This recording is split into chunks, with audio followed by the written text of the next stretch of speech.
Sir ఇప్పుడు కంప్లీట్‌గా gender change అవ్వాలంటే అన్ని సర్జరీస్ కంపల్సరీ చేయించుకోవాలా? అంటే అన్ని నెసెసిటీ ఆఫ్ ద పేషెంట్. ఆ జెండర్ డిస్ఫోరియా ఆ స్ట్రెస్‌లో, స్ట్రగుల్‌లో ఉన్న పేషెంట్‌కి ఏది కావాలి అన్నది. సో, కొంతమంది పేషెంట్స్ ఫీమేల్‌గా ఉండాలంటే జస్ట్ అపియరెన్స్ పరంగానే కావాలి అనుకున్నారనుకోండి. They just go to top surgeries. Only breast implant పెట్టుకుంటారు. బాటమ్ సర్జరీస్ చేయించుకోరు. They just that is the level of struggle. Patient ఎంత స్ట్రగుల్ ఫేస్ చేస్తాడు సైకో సోషల్‌గా అన్న దాన్ని బట్టి అన్ని సర్జరీస్ చేయించుకోవాలా వద్దనేది పేషెంట్ డిసైడ్ చేసుకుంటాడు.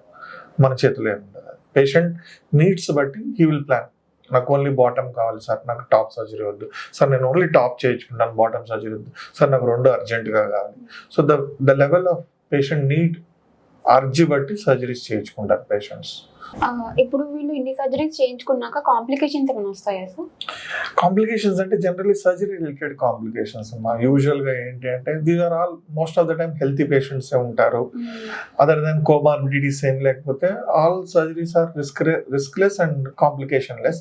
రెగ్యులర్ వూండ్ ఇన్ఫెక్షన్స్ అవి రెగ్యులర్గా అన్ని సర్జరీస్లో జరిగినట్టే కామన్గా జరుగుతుంటాయి. And chances are very less. Complications risks తక్కువ ఉంటాయి. ఓకే. కాకపోతే పేషెంట్స్కి ఏంటంటే ప్రీ ఆపరేటివ్ వర్కప్స్ అవి బాగా చేసుకుంటాము. పేషెంట్ హార్మోనల్ థెరపీలో ఉండాలి. తర్వాత పేషెంట్ సైకాట్రిక్ ఒపీనియన్ ఉండాలి. అంటే గైడ్ లైన్స్ ఉన్నాయమ్మా దీనికి. ఈ site as SOC 8th SOC నడుస్తుంది ఇప్పుడు.